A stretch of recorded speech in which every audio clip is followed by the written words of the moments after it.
వైకాపా ప్రభుత్వం గంజాయి blood batch ఆగడాలపై ఎలాంటి చర్యలు తీసుకోలేదని హోంమంత్రి అనిత విమర్శించారు. 5 ఏళ్లలో జగన్ ఒక్కసారి కూడా సమీక్ష చేయలేదని, దీంతో దుండగులు రెచ్చిపోయారని ఆగ్రహం వ్యక్తం చేశారు. గంజాయితో పాటు బ్లడ్ బ్యాచ్ ఆగడాలు వాటి కట్టడానికి తీసుకుంటున్న చర్యలపై శాసనసభలో పలువురు సభ్యులు ప్రశ్నలు వేశారు.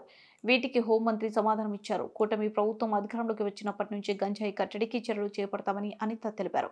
ప్రత్యేక టాస్క్ ఫోర్స్ సబ్ కమిటీ ఏర్పాటు చేశామని, దీంతో నేరస్తులను అణచివేస్తామని చెప్పారు. సీఎం చంద్రబాబు ఇప్పటికే 7 సార్లు సమీక్ష నిర్వహించారని వివరించారు. గత 5 నెలల్లో 25,000 కిలోల గంజాయి పట్టుకున్నట్లు తెలిపారు. దీన్ని సాగు చేసిన, తరలించిన పీడీ యాక్ట్ కేసులు నమోదు చేస్తున్నట్లు చెప్పారు.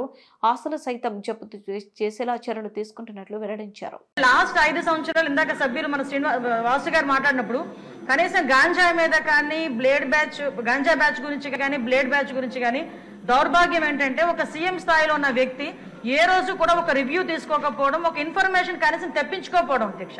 దీని పర్యవసానం ఏదంటే 5 సంవత్సరాలు దీన్ని క్యారీ ఫార్వర్డ్ చేసుకొని ఈ రోజు ఇంతవరకు రావడం జరిగింది అధ్యక్ష. దీని నేపథ్యంలో ఈ రోజు ఈ గంజాయిని ఇమీడియట్ గా మనం అరికట్టాలి అనుకునేటప్పుడు చాలా ఎక్సర్సైజ్ చేసుకోవాల్సి వస్తుంది అధ్యక్ష. సిస్టమ్ ని కూడా మనం మళ్ళా రిపేర్ చేసుకోవాల్సిన పరిస్థితి ఏర్పడింది అధ్యక్ష.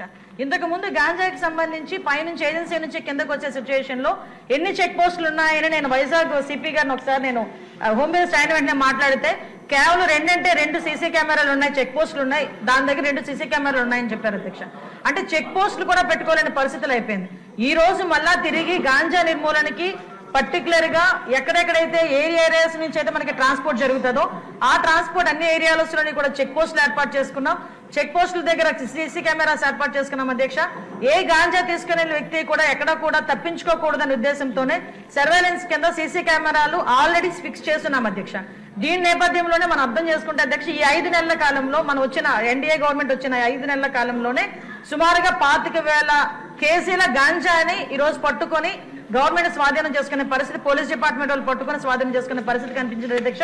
దగ్గర 916 మందిని కూడా ఈ రోజు మనం జూన్ నుంచి అక్టోబర్ వరకు చూసుకుంటే 916 మంది మీద ఆల్రెడీ కేసులు నమోదైన వాళ్ళందరూ కూడా వెళ్ళారు అధ్యక్ష. ఇందాక గౌరవ సభ్యులు కూడా జైలుకి సంబంధించిన విషయం కూడా చెప్తున్నారు అధ్యక్ష. ఇంతకు ముందు ఏం జరిగిందన్న దాని గురించి ఈ రోజు నేను చెప్పక్కర్లేదు, మీరు చెప్పక్కర్లేదు, ప్రపంచం అంతా కూడా తెలుసు. కానీ